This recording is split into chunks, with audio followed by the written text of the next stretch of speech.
ষড়যন্ত্রের হাত থেকে দেশবাসীকে কে রক্ষা করবে? হাসিনা ভারতে বসে ষড়যন্ত্র করছেন এবং তার সহযোগীরা সরকারের ভেতরে সক্রিয়। কর্নেল অলি।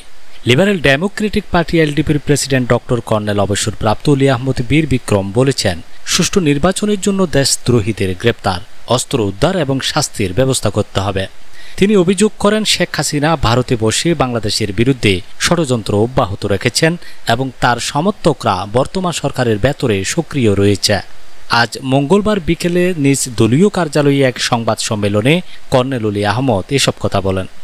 ষড়যন্ত্রের হাত থেকে দেশবাসীকে কে রক্ষা করবে এবং কিভাবে এদেরকে মাঠে রেখে সুষ্ঠু নির্বাচন নিশ্চিত হবে, এই ব্যাপারে প্রধান উপদেষ্টা এবং স্বরাষ্ট্র মন্ত্রণালয়কে চিন্তা ভাবনা করতে হবে।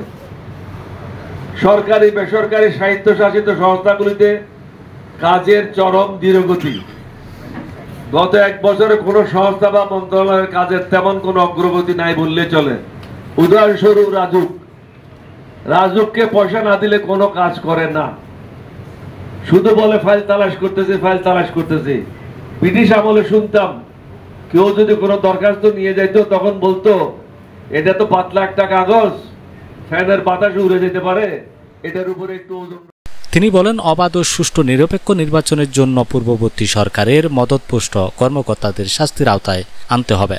তিনি অভিযোগ করেন, গত 15 বছরে রাজনৈতিক কর্মীদের বিরুদ্ধে করা মিথ্যা মামলাগুলো এখনও প্রত্যাহার করা হয়নি এবং বর্তমান অন্তর্বর্তীকালীন সরকারের দ্রুত দুর্নীতিবাজ ও দেশদ্রোহীদের বিরুদ্ধে ব্যবস্থা নিতে হবে। কর্নেল অলি আরও বলেন, আওয়ামী লীগের অনেক সদস্য ভারতে আশ্রয় নিয়ে বাংলাদেশের বিরুদ্ধে ষড়যন্ত্র করছে এবং ভারত সরকার তাদের সহযোগিতা করছে। তার মতে বর্তমান ভারত সরকার বাংলাদেশের জনগণের বন্ধু নয়। এছাড়াও তিনি দ্রব্যমূল্য নিয়ন্ত্রণ, সরকারি দপ্তরে কাজের ধীরগতি, আইন শৃঙ্খলার অবনতি এবং ব্যাংক ও স্বাস্থ্য খাতের বিভিন্ন সমস্যা তুলে ধরে সংশ্লিষ্টদের দ্রুত পদক্ষেপ নেয়ার আহ্বান জানান।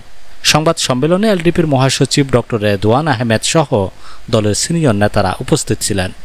আশা করি আইন বিষয়ক যিনি উপদেষ্টা আছেন আসিফ নজরুল সাহেব, উনি দ্রুত গতিতে ব্যবস্থা নিয়ে নিরপরাধ বিভিন্ন রাজনৈতিক দলের নেতা কর্মীদেরকে মুক্ত করার তিনি ব্যবস্থা গ্রহণ করবেন।